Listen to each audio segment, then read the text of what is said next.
हरि ओम. हे जननी जगदंबे आई, नमन तुझे पायी. हे जननी जगदंबे आई, नमन तुझे पायी. माते, सुखकारक अशा बैठक स्थितीत बस अथवा डाव्या कुशीवर शयन स्थितीत स्वस्थ हो. तुझा वात्सल्यपूर्ण हात पोटावर ठेव. संपूर्ण शरीर शिथिल कर. लक्ष श्वासावर केंद्रित. संथ श्वसन. जसजसं शरीर शिथिल होईल, मन शांत होईल, तसतसं हळूहळू लक्ष पोटाकडे दे.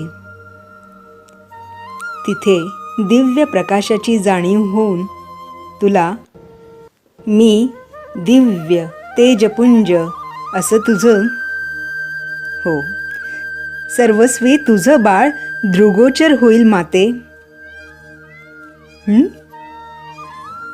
मला जळी स्थळी काष्ठी पाषाणी देखील तूच दिसतोस रे बाळा. तुला कधी एकदा भेटेल असं झालंय. जीव आतुरतेने वाट बघतोय रे. आत्ता तू माझ्या गर्भात वाढतोयस. समोर असतास ना तर सरळ उचलून घेतलं असतं तुला. उराशी घट्ट धरलं असतं माझ्या प्राणप्रिय बाळा. अगं आई, मी येतोच आहे. बस काही दिवसांची प्रतीक्षा ग. हो रे बाळा, पण तू अडून बसलायस ना मारुतीरायासारखा. तुला आठवतंय ना भीमाचं गर्वहरण करण्यासाठी मारुतीरायाने कशी आपली शेपटी आडवी ठेवली होती वाटेत. भीमाला कळून चुकलं की हे काही सामान्य वानर नाही. त्याने वानराला ओळखलं. हनुमान प्रकट झाले आणि त्यांनी भीमाला सांगितलं की शक्ती कितीही असली ना तरी ती भक्ती आणि नम्रतेच्या अधीन असते रे. तसा बाळा तू कधीचा आडवा झालायस. आपल्याच आईची परीक्षा बघतोयस का रे बाळा. हे ब्रह्मांड नायका, आता मी तुला शरण येते रे राजा.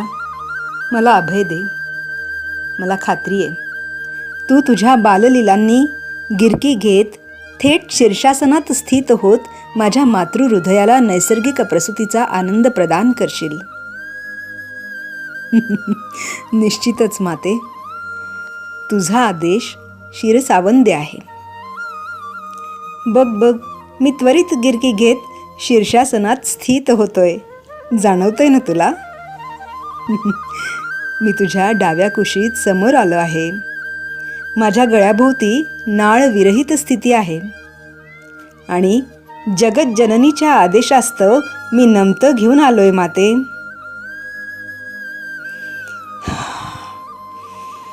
बाळा, खरोखर मी धन्य झाले. आनंदाश्रूंनी मन भरून आलंय बघ. हे ईश्वरा, धन्योऽहं कृतार्थोऽहं कृतज्ञोऽहं पुनः पुनः पुनः पुनः. धन्योऽहं कृतार्थोऽहं कृतज्ञोऽहं पुनः पुनः पुनः पुनः. हरि ओम तत्सत.